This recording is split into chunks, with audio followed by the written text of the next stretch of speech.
So this is the only video you're going to need to learn how to recover 50% faster.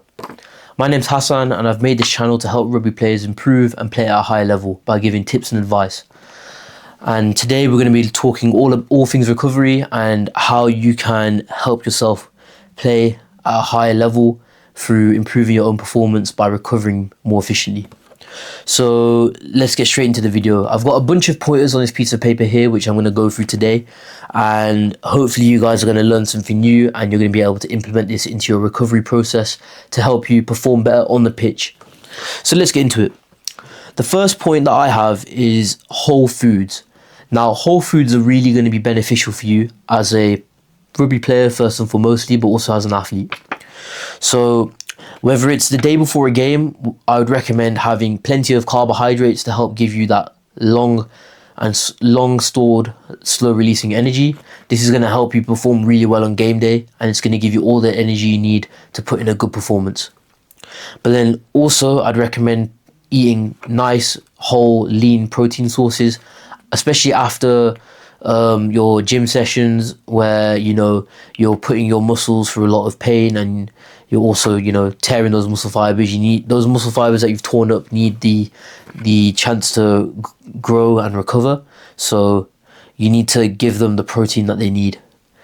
And yeah, really focus on eating the right foods. Try and avoid the processed foods at all costs. I know it's going to be harder for the younger guys watching this video because, you know, your mom probably cooks most of your food for you, which is fair enough. But if you can influence it, try and focus on eating clean foods rather than, you know, the processed frozen stuff, because over time you're going to notice it's going to have a big impact on your body and it's also going to affect your athletic performance. Next, I want to talk about sleep and trying to get in at least 7 to 8 hours of sleep.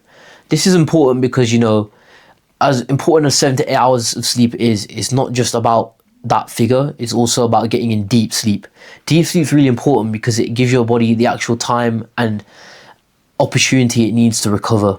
Whether you've got sore muscles or you're feeling really fatigued, it's going to allow your body to recharge its batteries, and it's going to give you plenty of opportunity to feel recharged come the next day. The thing with sleep, I feel like a lot of people misinterpret is just getting in good sleep before the day of a game or before a big training session. I feel like sleep is something that you need to build in terms of your daily routine and actually create it into a good habit where you're able to consistently get in, you know, that sweet spot of 7 to 8 hours. If you can consistently do that on a day-to-day basis, not only is it going to improve your recovery, but I guarantee you're going to be more organized in terms of your day-to-day life, and that's going to help you when you come off the pitch and, you know, you're doing your other daily activities. I think it's good as well because you can build a routine around it. So if you're a very busy person, let's say you go to school or you've got university or you actually have a job, it's going to allow you to, you know, keep one variable very consistent, and it's going to leave less room for error of judgment when handling your own time. And then the next thing I want to talk about is active recovery. Now, what do I mean by this? Active recovery can come in many forms. The first one would probably be very simply just stretching, whether it's either before a training session or a game or after. You need to make sure that, you know, you're stretching out the muscle groups that are going to be heavily used throughout rugby. So I definitely recommend, like your shoulders, for example, you need to make sure that your shoulders are really warm and, you know, you're stretching them and giving them the right attention that they need. And then as well as that, for areas like your neck, because obviously there's a lot of contact in rugby, you need to make sure your neck is primed and ready. But then obviously everyone kind of knows the feeling of waking up the day after a game feeling really sore. You need to make sure that, you know, you're putting in the right efforts to help yourself recover quicker. I would say if it's a case of you're feeling sore but you're still mobile, you can get into the gym and do some light recovery. Again, do some stretching and potentially even get some mobility work going, you know, get some blood flowing through the body. I recommend potentially going on the exercise bike and just, you know, getting some cardio in just to, you know, promote that blood circulation around the body and make yourself feel more fresh. Other ways you can recover, maybe go for a swim perhaps, or, you know, hitting the sauna and the cold shower to really help make the body feel rejuvenated and fresh. I'd say play around with it and figure out what works well for you, because something like this is going to come down to personal preference. Not everything's not the same thing is not going to work for you compared to working well for someone else. So really figure out what works well for you, and then once you figured it out, just stick to it and stay consistent, because you want to look after your body for the longest time. The last thing we're going to talk about is hydration.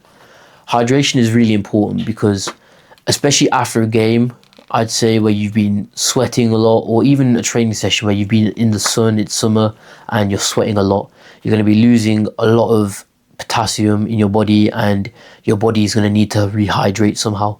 And you need to be doing that by drinking plenty of water. I'd say for the older guys watching this video, 2.5, 3 liters of water a day. But for the younger guys, maybe a little bit less. But if you're struggling to physically drink all that water, I'd say look to adapt and eat a suitable food to help replace some of those potassium stores. I would recommend something like pink Himalayan sea salt, which is quite good. You can add that into your cooking, so for your foods, or you can put that into your water. But another thing that a lot of athletes like to do nowadays is consume electrolytes. These are great because they're similar in terms of what they do as the salt, but it's flavored and it's a lot more pleasant to consume in my experience. So, you know, if you can find a suitable supplement to help aid your hydration, that's going to be amazing. And ultimately, it's going to allow you to recover quicker because your muscles will be feeling less sore and tight. And no one really likes that feeling. Or even worse, you know, you've just played a long, intense physical game of rugby, and you know you're lying in bed cramping up and you're struggling to go to sleep. That's the worst feeling. You want to make sure that you're not experiencing those cramps by making sure your muscles are well hydrated and they have the water inside them to not go all tight and dry. So guys, those are the tips that I've had for you today on how to recover much quicker and more effectively. If you found it useful, please do leave a like on this video, and if there's something that you think I missed out or got wrong, let me know in the comments. I'd be eager to read them and take on your guys' views. But for that, guys, I would like to wish you guys a great rest of your day, and once again, thank you for watching. Take care.